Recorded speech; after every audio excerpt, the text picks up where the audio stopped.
JBNN keep you informed. I'm Michelle Jones, and in the news, gang feud behind triple murder in Dunkirk, say police. The police say a gang feud is behind this morning's murder of 3 men on Bray Street in Dunkirk in Eastern Kingston. Commander of the Kingston Eastern Police Division, Superintendent Tommy Lee Chambers, says the incident happened around 10 a.m. It's a gang conflict in the area with men from 110, the Blackstreet gangs. There's an internal conflict going on, she said. Chambers says the police are following several leads in their investigation. The police have so far identified one of the men as Shaggy.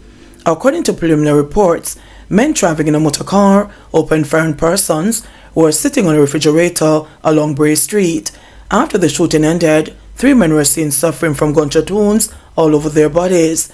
They were later pronounced dead. Dunkirk is also known as McIntyre Villa. The incident came almost 3 days after Commissioner of Police, Major General Anthony Anderson, led a tour of sections of Dunkirk under the areas of the division. Today's incident is the latest in a series of individual shooting events that have resulted in multiple fatalities. Latest police data show 1,038 murders in Jamaica for the period January 1 to September 30 this year, a 12% dip when compared with a similar period for 2022. Young mother killed in Almond Town drive-by. One of the 5 people shot on Friday morning in Almond Town, Central Kingston, has died. She is 18-year-old Kevin MacLeod. Miss MacLeod is the mother of one of the other 4 victims, a 3-month-old baby. The other victims remain in hospital. Allegations are that the group of 5 was gathered outside a house when a car drove up sometime after 7 p.m. 2 men reportedly alighted from the back of the vehicle and opened fire, hitting all 5. The group was rushed to the hospital, where Miss MacLeod succumbed to her injuries. Superintendent Beresford Williams, head of the Kingston Central Police Division, provided an update. All right, so subsequently to the shooting, sometime after shot after 12 this morning, the one person died. The female, she's 18 years old, but she is the mother of the 3-month-old child. No, we have no lead so far. We have not even gotten a motive for the shooting yet. We are in the area canvassing. We have done our early meetings, deliberations, but no motive has yet been established. Vendors worry over Christmas after goods lost in Mobile Shoes Marketplace. Twice in the last 15 years, the levels of vendors who house their goods in the Montego Bay Shoes Market have been disrupted by major fires. The latest incident yesterday was the worst in the 30 years that many of the more than 200 vendors who operate from the facility have experienced. This is their 3rd major fire, coupled with a devastating flood that wreaked havoc in 2017 and the break-ins which occur constantly. This is a pretty major blow to the small business community in Montego Bay, and this has happened just before Christmas. Deputy Prime Minister Dr. Horace Chang said on Sunday, hours after visiting the vendors who have lost millions of dollars in goods. According to Chang, the short-term plan is to look at some business continuity solution, and in the medium term, solutions aimed at fixing the facility, which is mainly board and zinc, through rehabilitation. As a result of the type of material in the market, the fire department warns that usually when there's a fire on the property, it spreads quickly, and on arrival there about 2:15 a.m., free burning was taking place. At least 60% of the property was on fire. We used 3 pumpers until Trelawney arrived to assist us. Firefighting activities continued for about an hour before the fire was brought under control, Fire Superintendent Roland Walters said. 4 hours later, the fire team was still spraying down the property with water. The fire load in this area is very heavy. Our initial investigation is showing that there are approximately 100 shops. Other shops are board, and the material is highly flammable, hence the extent of the damage, he noted. The fire department is currently investigating the cause of the fire. Walters rubbished accusations by the vendors that there was no water in the trucks that arrived from the Montego Bay fire station next door to the market.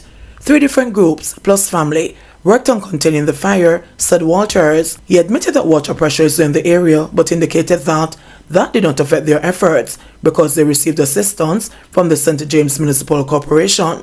The lands on which the market is located, between Creek Street and South Street, downtown Montego Bay, are owned by the Municipal Corporation. Deputy Mayor of Montego Bay, Richard Vernon, who visited the facility Sunday morning, said he was awaiting the investigation of the fire department. However, he urged the people affected to go ahead and submit the reports to the team.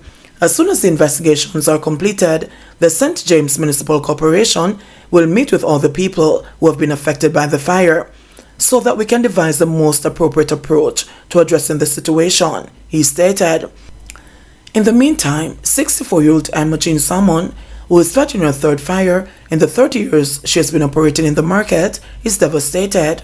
So is 65-year-old Monica Bennett, who lost all her goods in 2015 when her shop was burned to the ground and again returned to ashes on Sunday morning. Miss second fire, and Mr. has been robbed 3 times. I'm in court right now with one of the robbers who was held, and no fire taped me, she lamented, hardly able to stand. It was a man who hold me up when me going to the market. Right now me weak. When me see the shop, me feel like me want to go to the bathroom. Everything that me have burned up. All my investment, including bandana that me buy, hoping to sell for Heroes Day, she said. Bennett said she left her shop at midnight Saturday, reached home by 12:30 a.m. and by 1:30 a.m. she received a call that the market was on fire. Someone said the last time she was flooded out in 2017, no one came to help them. Everything I'm over here, nobody no help with nothing. I don't save a pin, she cried. Last Wednesday, she purchased 40,000 worth of goods in the Falmouth market, she said, because she wanted to catch the holiday. The only thing she sold out of that fresh batch was one blouse. Revealing that things had not been going so well in the market, she said she bought a deep freeze 3 months ago and started selling drinks. The deep freeze and several cases of drinks burnt beyond recognition. Many more shops would have been affected had it not been for a container that literally slowed the fire. A man who goes by the name Scott said this was his second fire and was at a loss for words. Overcome by the destruction, he said there was a great deal of uncertainty regarding his future. My shop has been broken into 3 times, and me see ashes when me reach the market this morning. Right now, me don't know what me I go do. Christmas they right round the corner, bills to pay and children for send to school. It is estimated that some 40 shops went up in flames. No permits for Hanover parties, say police. The decision of the police to cease issuing permits for the staging of parties within the parish of Hanover has not gone down well with councillors in the Hanover Municipal Corporation, HMC, who have all voiced disapproval. While Deputy Superintendent of Police Peter Salke was the Jamaica Constabulary Forces representative at the HMC's October monthly meeting last Thursday, tried his best to explain and defend the decision, the councillors all voiced their views against it. They argued that it would have negative economic effects across the parish. These decisions are arrived at through analysis, and in light of some of these analysis, the decision was taken to have a shutdown of these functions, Salke stated. The matter surfaced when it was pointed out in the meeting by Romeo Daly, the acting chief executive officer of the HCM, that the corporation has been approached by several people who have applied for amusement license for refunds of the fees paid to the corporation, as when the applications go to the Hanover Police Headquarters for approval, they are being denied. He reported in the meeting that there are 8 such applications on the corporation for functions to be held in October, which will then be going to the police for approval.